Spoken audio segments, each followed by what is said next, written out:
Doctor DK राय। आज हम बात करेंगे एक ऐसी शख्सियत के बारे में जो न सिर्फ अनेक चैलेंजेस को फेस किए हैं, जो चैलेंजेस आज आपके बच्चे फेस कर रहे हैं, स्पीच से रिलेटेड प्रॉब्लम, इंटेलेक्चुअल डिसेबिलिटी से रिलेटेड प्रॉब्लम, और इन सब चैलेंजेस के बावजूद भी एक ऐसी ऊंचाइयों तक पहुंचे हैं जो हर बच्चे के माँ बाप के लिए एक सपना होता है। आज हम बात करेंगे श्रेय कादयान की, जिन्होंने अपने देश के लिए स्पेशल ओलंपिक 2015 में सॉफ्ट बॉल में गोल्ड मेडल जीता है। तो आइए मिलवाते हैं श्रेय कादयान से। प्लीज श्रेय कादयान जी, आप अपने बारे में बताइए। जी नमस्कार आप सभी को। मेरा नाम श्रेय कादयान है। मैं स्पेशल ओलंपिक्स भारत का एथलीट हूँ और मैं एथलीट लीडर भी हूँ। और अभी जैसे कि डॉक्टर सर ने बताया कि मैं जो है special Olympics world champion Los Angeles 2015 में मैं गोल्ड मेडलिस्ट हूँ। एंड इसके अलावा मैं वाइस कैप्टन भी बन चुका हूँ सॉफ्टबॉल इंडिया का। एंड अभी हाल ही में जो है रीजनल लेवल कॉन्फ्रेंस भी मैं अटेंड करके आया हूँ इंडोनेशिया में, जो कि मेरा 6th टाइम था। एंड मेरा 2nd टाइम जो है special Olympics world summer games and special Olympic global athlete Congress जो इस साल जून में हुए थे, वो भी मैं अटेंड करके आया हूँ। एंड अभी जो हमारा जो यूनिफाइड लीडरशिप भी मैं अटेंड करके आया हूँ फिलीपींस, जो कि मनीला में ये हुआ था। एंड अभी हाल ही में जो है एक सर्टिफाइड कोच हूँ सॉफ्टबॉल में India sports authority of India NIS में पटियाला से मैं ये किया हूँ इसी साल। मैं पहले स्पेशल ओलंपियंस हूँ जो मैंने हाई डिग्री ये जो कोर्स किया हूँ एक कोच बनने के लिए। एंड अभी मैं जो है बैचलर ऑफ फिजिकल एजुकेशन की पढ़ाई कर रहा हूँ चौधरी चरण सिंह यूनिवर्सिटी से। एंड अभी मैं स्पेसिफिक इंक्लूसिव स्पोर्ट्स कोच हूँ। मैं बेसिकली रोलर स्केटिंग का, एथलेटिक्स का, बास्केटबॉल का, सॉफ्टबॉल का एंड बैडमिंटन का, क्योंकि मेरे पे लगभग 10-15 बच्चे जिनको मैं ऑनलाइन एंड ऑफलाइन ट्रेनिंग देता हूँ। और मैं योगा का एक टीचर भी हूँ, जो कि मैं एक सर्टिफाइड योगा टीचर हूँ बेसिकली पतंजलि से। और मैंने PG डिप्लोमा कोर्स भी करा हूँ श्रीधर यूनिवर्सिटी पिलानी राजस्थान से। एंड मैं एक PE टीचर हूँ कॉर्नरस्टोन इंडिया फाउंडेशन स्कूल में, जो कि हमारे स्पेशल स्टूडेंट्स पढ़ते हैं सिंस 2022 से। श्रेय, आपकी स्टोरी अन्य स्पेशल बच्चों के लिए बड़ी इंस्पायरिंग है और अन्य माता पिता के लिए एक बड़ा ही रोल मॉडल के रूप में है। तो इसके लिए हम और हमारे श्रोता ये जानना चाहेंगे कि आपने जन्म से लेकर के आज तक किन किन चैलेंजेस को फेस किया, कैसे आप यहाँ तक पहुँचे, उसके बारे में थोड़ा सा डिटेल में बताइए। जी, तो बेसिकली जो मैं बचपन से नहीं बोलता था, मतलब 1-2 शब्द मैंने मम्मी पापा मम इस तरीके से बोला था। जब मैं फिर स्टॉप हो गया, फिर मैं बोल नहीं सका। मेरे पेरेंट्स ने भी बहुत कोशिश किया, फिर पेरेंट्स हॉस्पिटल लेके गए तो डॉक्टर ने बोला कि कभी बोल नहीं पाएगा, उम्मीदें मत कीजिए। फिर मेरे पेरेंट्स ने बहुत कोशिशें की। फिर उससे मैं जो है फिर मेन स्ट्रीम जो रेगुलर स्कूल्स होते हैं उसमें भी गया 2-3 महीने के लिए। फिर वहाँ पे बोला गया कि मेरा एक्चुअली हाइपर एक्टिव था उस समय, मैं बच्चे के ऊपर मारता था, मेरा बिहेवियर भी इशू था।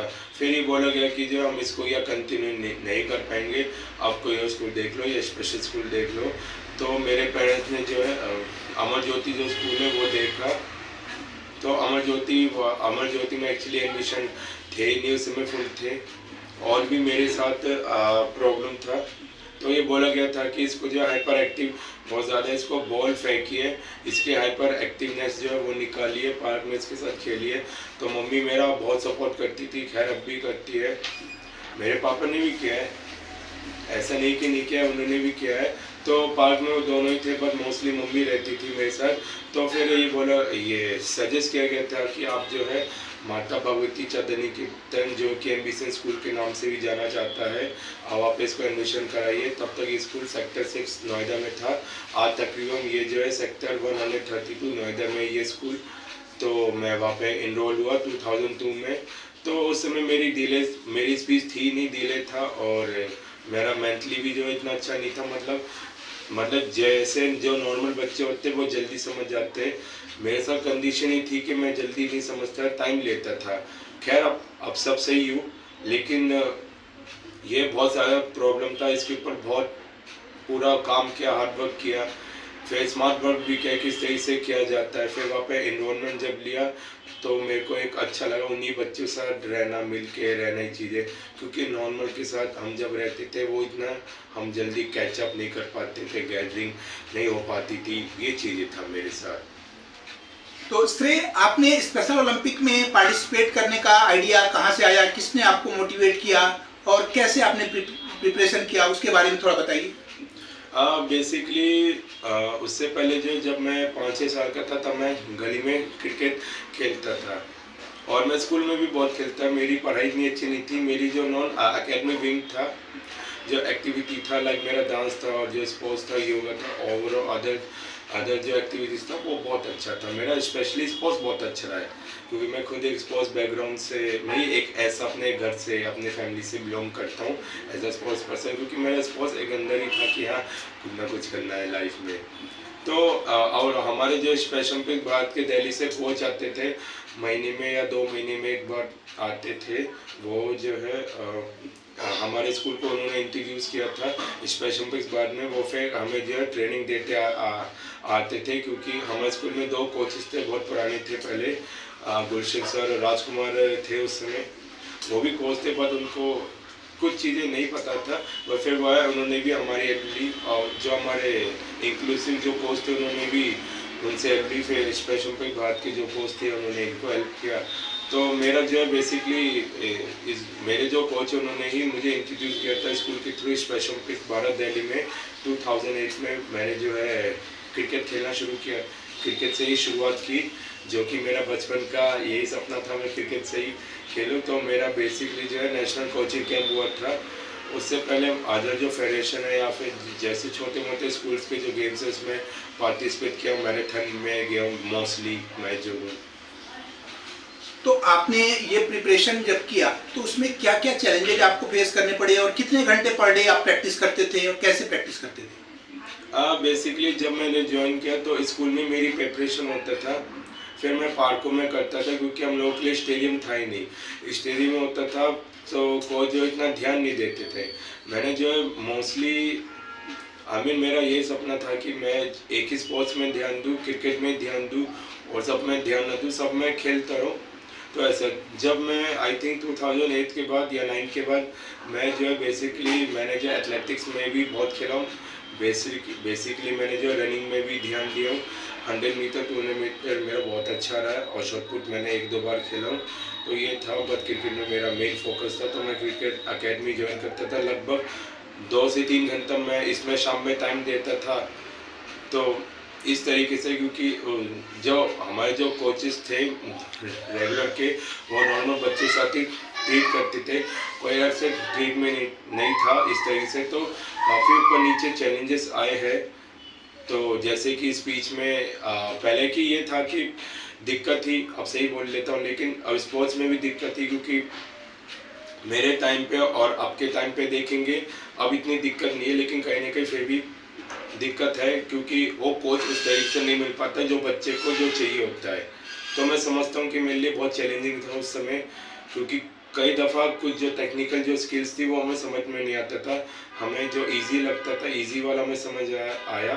तो इस तरीके से हमने सीखा नहीं, बाद में हमें इस चीज़ का रियलाइज़ ये चीज़ हुआ कि हाँ, हमें जो टेक्निकल जो छोटी मोटी चीज़ें होती है उस चीज़ को भी सीखना चाहिए। तो ये रहा, बट बाद में ये चीज़ें ठीक हुआ। अच्छा श्री, आपने बहुत सारे मेडल्स जीते, अवार्ड जीते, इतने सारे रिकॉग्निशन पाए, तो इन सब के पीछे आपका क्या गाइडिंग फोर्स रहा? किन चीज़ों ने इन चैलेंजेस को ओवरकम करने के लिए आपको मोटिवेट किया कि इतने सारी इंटेलेक्चुअल डिसेबिलिटी, स्पीच प्रॉब्लम, इतनी सारी प्रॉब्लम्स को ओवरकम करते हुए आपने इतने सारे अचीवमेंट्स किए? इसके पीछे आपका गाइडिंग फोर्स क्या था? क्या चीज़ था जिसने आपको इतना आगे पहुँचाया? बेसिकली मेरे जो गाइडिंग फोर्स थे वो तो ऑफकोर्स पेरेंट्स ही थे, और मेरे कुछ फ्रेंड्स थे, और कुछ मेरे एक दो स्पेशल एजुकेटर्स थे। लाइक जैसे कि अगर मैं बात करूँ, शिखा शर्मा मैम थी, वो जो मेरी बचपन की टीचर थी, वो आज भी मेरे से कनेक्टेड थे, हम आज भी बात करते हैं। तो उन्होंने काफ़ी मोटिवेट किया।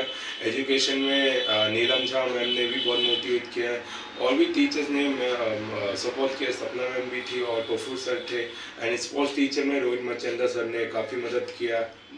और क्योंकि मैं कहीं ना कहीं समझता हूँ कि आज जिस भी मैं जो खड़ा हूँ, मैं उनके बदौलत हूँ, पेरेंट्स के बदौलत, और अब मैं अपने फ्रेंड्स की भी बदौलत हूँ, क्योंकि एक अकेला बंदा कुछ नहीं कर सकता, क्योंकि एक टीम होता है।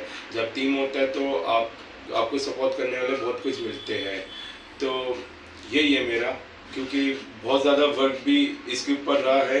केवल वर्क नहीं होता, आपको सिर्फ फिजिकली दिखता है, लेकिन मेंटली भी उस चीज़ को प्रिपेयर करना पड़ता है, जो कि आज के टाइम पे तो खैर इजी है, लेकिन अगर मेरे टाइम पे पूछोगे इतना नहीं था, क्योंकि बहुत स्ट्रगल था। लेकिन अब भी है, लेकिन अगर हम अब भी जाके अगर हम इन चीज़ों को समझेंगे, या जो स्पेशल एजुकेटर्स है या फिर कोई भी ए टू जेड अगर हम बच्चों को सही तरीके से करेंगे, तो वो चीज़ें मैं कहता हूँ कि इट्स गुड फॉर अस। अच्छा श्रेय, आपके ब्लेजर पे स्पेशल ओलंपिक भारत का लोगो लगा हुआ है। स्पेशल ओलंपिक भारत का कितना आपके इस अचीवमेंट में योगदान रहा? स्पेशल ओलंपिक भारत का कितना सपोर्ट रहा इसके यहाँ तक आपके पहुँचने में? हाँ, बेसिकली मेरा जो फर्स्ट इंटरनेशनल जो अचीवमेंट था वो मेरा था, मैं special Olympics Asia Pacific regional games खेलने गया था, जो कि पहली बार हुआ था। ये ऑस्ट्रेलिया न्यू कैसल में हुआ था, ऑस्ट्रेलिया में, जो कि मैं इसमें सिल्वर मेडलिस्ट हूँ यूनिफाइड क्रिकेट में। अब यूनिफाइड का आपने फर्स्ट टाइम नाम सुन रहे होंगे मेरे से। यूनिफाइड का जो कॉन्सेप्ट होता है उसका मतलब होता है स्पेशल प्लस मेन स्ट्रीम, या फिर हम नॉर्मल बोलते हैं।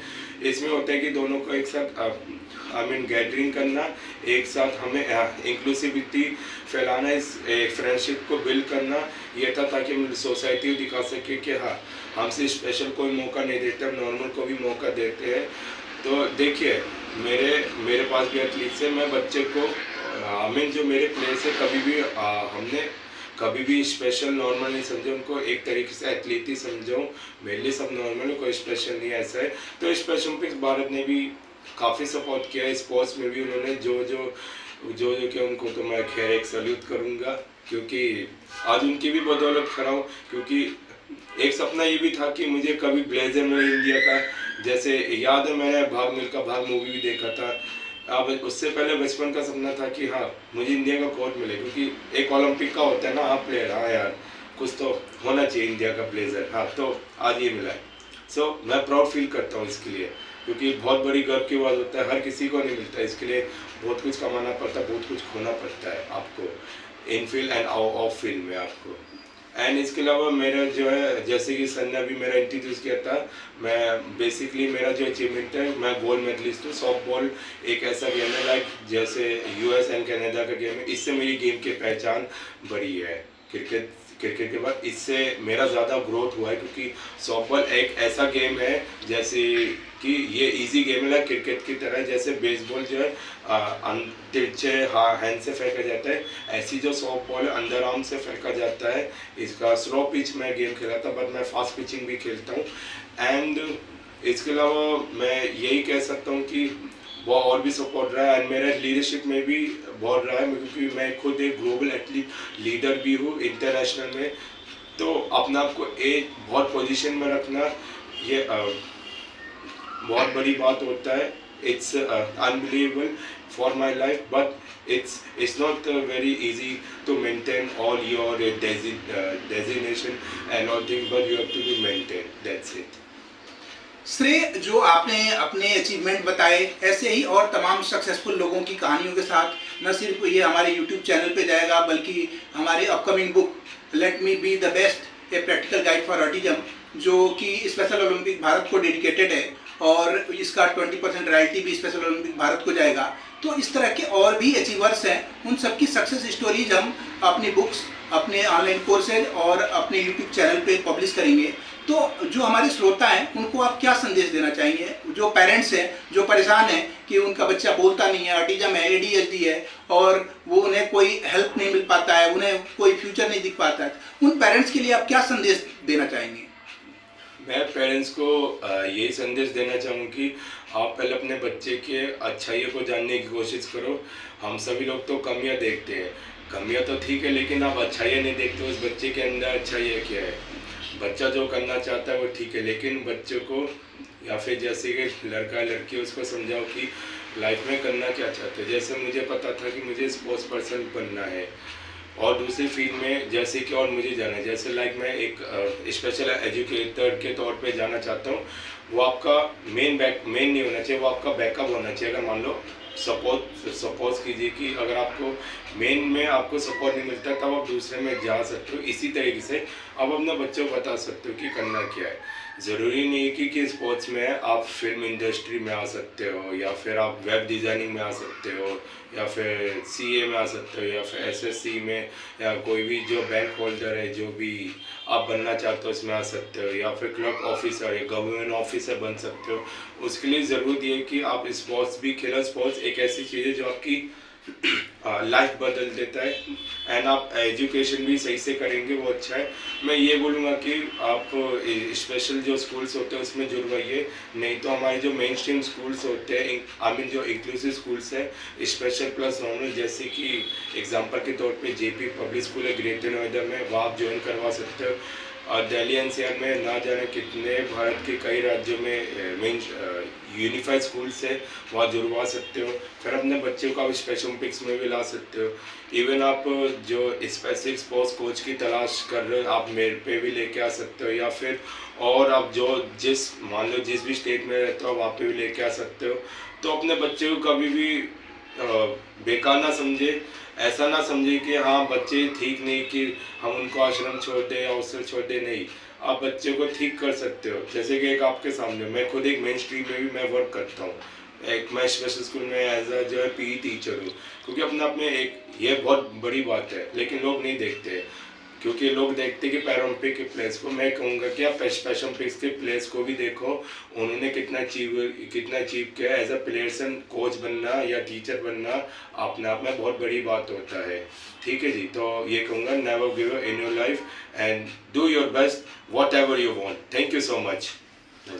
थैंक यू श्रेय कि आपने कैसे अपनी जर्नी एक स्पेशल चाइल्ड से शुरू करके एक special Olympic medal winner, special education teacher और स्पेशल अवार्डी तक पहुंचाया। इसके लिए आपको बहुत बहुत बधाई। Thank you ji, thank you ji. Thank you for watching the video.